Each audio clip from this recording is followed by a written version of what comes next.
Assalamualaikum warahmatullahi wabarakatuh. Perkenalkan, nama saya Adelia Ai Febriani. Saya akan mempresentasikan tentang proposal skripsi saya yang berjudul Tingkat Keefektifan Guru Menyampaikan dan Mengajarkan Materi Praktikum Sains terhadap Kemampuan Kreatif Siswa di SD Kalijaten pada saat pembelajaran daring. Program Studi Pendidikan Guru Sekolah Dasar, Fakultas Pedagogi dan Psikologi, Universitas PGRI Adibuana Surabaya. Bahasan Bab 1 terdiri dari latar belakang, rumusan masalah, tujuan penelitian, dan manfaat penelitian. Bab 2 terdapat kajian pustaka. Bab 3 terdapat metodologi penelitian. Latar belakang dari proposal skripsi saya yaitu akibat adanya virus COVID-19 di Indonesia pada saat ini sangatlah berdampak pada seluruh masyarakat. Salah satu dampaknya yaitu program pembelajaran yang harus dilakukan secara daring atau pembelajaran di rumah secara mandiri. Sehingga kegiatan pembelajaran juga ikut terganggu. Salah satunya yaitu pembelajaran sains di kelas tinggi pada materi praktikum. Dengan adanya praktikum dan media IPA, membantu siswa untuk mencari tahu tentang alam secara sistematis, sehingga IPA bukan hanya sekedar penguasaan pengetahuan berupa fakta-fakta, konsep-konsep, atau prinsip-prinsip saja, tetapi juga proses penemuan. Dengan adanya praktikum, bisa memudahkan siswa untuk lebih mengingat tentang materi pembelajaran IPA, dikarenakan siswa akan lebih mudah mengingat apabila mereka sudah pernah melakukan atau memiliki pengalaman tentang materi tersebut. Masalah, bagaimana tingkat keefektifan pelaksanaan belajar mengajar pada siswa kelas tinggi untuk materi praktikum sains di SD Kalijaten pada saat pembelajaran daring. Tujuan penelitian. Dari penelitian saya, terdapat dua tujuan, yaitu tujuan secara umum dan tujuan secara khusus.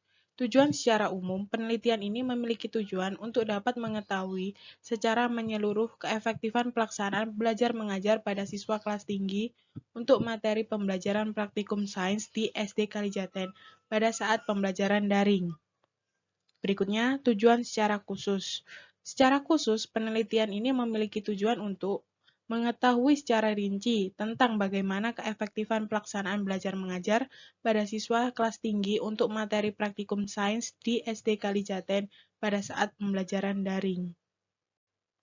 Manfaat penelitian. Terdapat dua manfaat dalam penelitian yang telah saya buat, yaitu manfaat teoritis dan manfaat praktis. Manfaat teoritis dari penelitian saya yaitu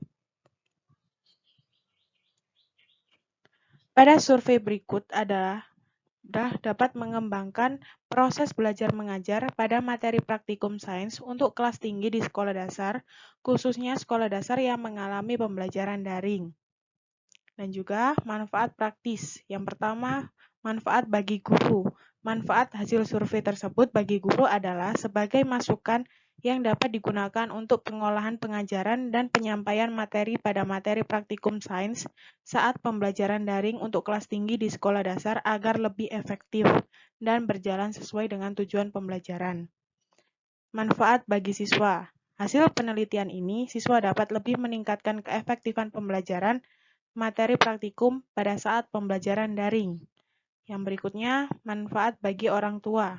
Hasil penelitian ini bisa memberikan masukan pada orang tua agar lebih memperhatikan kemajuan belajar dan anaknya pada saat pembelajaran daring. Dan yang terakhir, manfaat bagi peneliti, yaitu peneliti dapat mengetahui tingkat keefektifan pembelajaran dan penyampaian materi praktikum pada materi sains pada saat pembelajaran daring untuk siswa sekolah dasar. Pembahasan kajian pustaka. Pembelajaran praktikum IPA. Menurut Hergerty Hazel seperti dikutip Lazarowicz dan Tamir pada tahun 1994, praktikum adalah suatu bentuk kerja praktek yang bertempat dalam lingkungan yang disesuaikan dengan tujuan agar siswa terlibat dalam pengalaman belajar yang terencana dan berinteraksi dengan peralatan untuk mengobservasi serta memahami fenomena. Dan dapat disimpulkan bahwa metode praktikum adalah cara penyampaian bahan pelajaran dengan memberikan kesempatan berlatih kepada siswa untuk meningkatkan keterampilan sebagai penerapan bahan atau pengetahuan yang telah mereka pelajari sebelumnya mencapai tujuan pengajaran. Dan adapun tujuan dari pembelajaran praktikum. Yang pertama, kegiatan praktikum dapat melatih keterampilan. Yang kedua, memberi kesempatan kepada siswa untuk menerapkan dan mengintegrasikan pengetahuan dan keterampilan yang dimilikinya secara nyata dalam praktik. Yang ketiga, membuktikan suatu secara ilmiah atau melakukan scientific query. Dan yang terakhir, menghargai ilmu dan keterampilan inquiry. Dengan begitu, pembelajaran praktikum sangat membantu para tenaga pendidik dan juga para peserta didik dalam menciptakan kegiatan pembelajaran yang efektif dan berjalan sesuai dengan tujuan pembelajaran yang telah ditetapkan. Yang berikutnya, konsep pembelajaran daring. Zafira Ertika dan Cairyaton pada tanggal 2020 menjelaskan bahwa terdapat model pembelajaran lain yang bisa digunakan oleh tenaga pengajar sebagai media penyampaian ilmu pengetahuan, yaitu pembelajaran daring dan pembelajaran campuran, atau juga bisa disebut dengan kombinasi dari dua metode pembelajaran, yaitu tatap muka dan pembelajaran daring.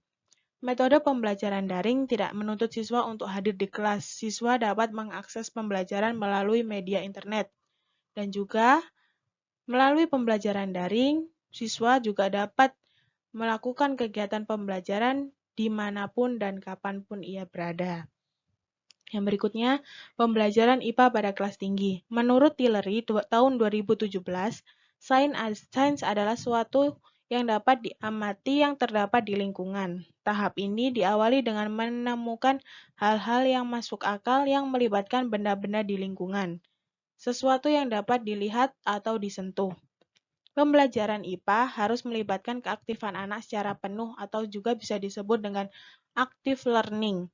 Dengan cara, guru dapat merealisasikan pembelajaran yang mampu memberikan kesempatan kepada anak didik untuk melakukan keterampilan proses meliputi, mencari, menemukan, menyimpulkan, mengkomunikasikan sendiri berbagai pengetahuan, nilai-nilai, dan pengalaman yang telah dibutuhkan.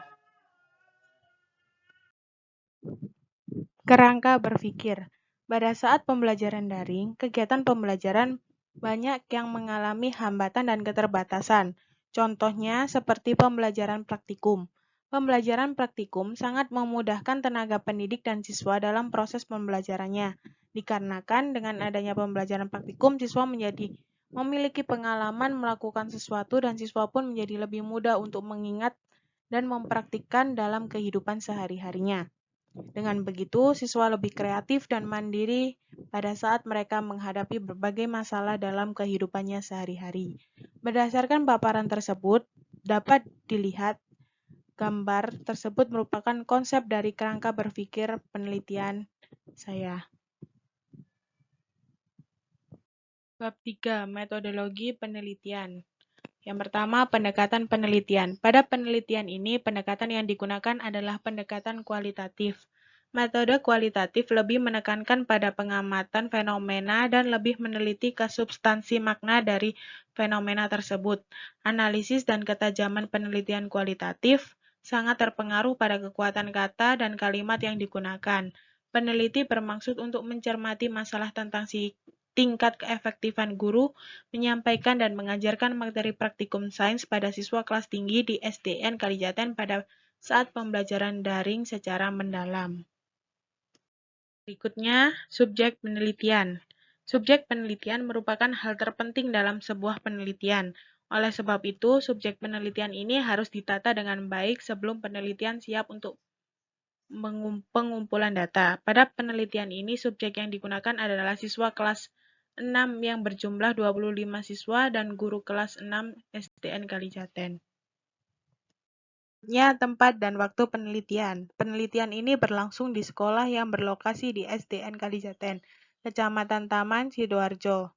Penelitian ini dilaksanakan pada semester 1 pada tahun ajaran 2020 2021 pada tanggal 18 Januari sampai dengan tanggal 22 Januari 2021. Teknik pengumpulan data.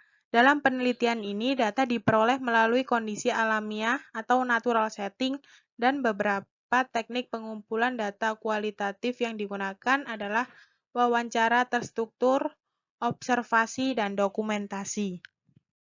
Instrumen pengumpulan data. Data dalam penelitian ini diperoleh dari teknik wawancara terstruktur, observasi, dan dokumentasi. Digunakan beberapa instrumen pengumpulan data. Untuk teknik wawancara, peneliti menggunakan pertanyaan tertulis dan terperinci kepada para narasumber. Teknik observasi menggunakan observasi terus terang atau tersamar di mana peneliti melakukan pengumpulan data dalam kegiatan belajar mengajar materi sains. Dan teknik dokumentasi menggunakan alat dokumenter berupa kamera guna untuk memfoto dan memvideo pada saat pengamatan berlangsung. Berikutnya, teknik keabsahan data. Teknik-teknik pengumpulan data pada penelitian ini digunakan sesuai kondisi lapangan untuk saling mendukung dalam proses pemrolehan data. Hal tersebut dimaksudkan agar memperoleh data secara komprehensif yang mendukung keabsahan data melalui triangulasi. Triangulasi tersebut dilakukan terkait dengan data yang diperoleh dari narasumber, observasi, dan dokumentasi. Pada penelitian ini menggunakan teknik keabsahan data triangulasi teknik. Yang terakhir, teknik analisis data. Analisis data dalam penelitian kualitatif dilakukan sejak sebelum memasuki lapangan, selama di lapangan, dan setelah selesai di lapangan. Aktivitas dalam analisis data yaitu data reduction atau reduksi data, data display atau penyajian data, dan conclusion drawing atau verification yaitu penarikan kesimpulan atau verifikasi. Sekian paparan yang dapat saya sampaikan tentang proposal skripsi saya. Bila ada salah-salah kata atau kurangnya, saya mohon maaf yang sebesar-besarnya. Wassalamualaikum warahmatullahi wabarakatuh.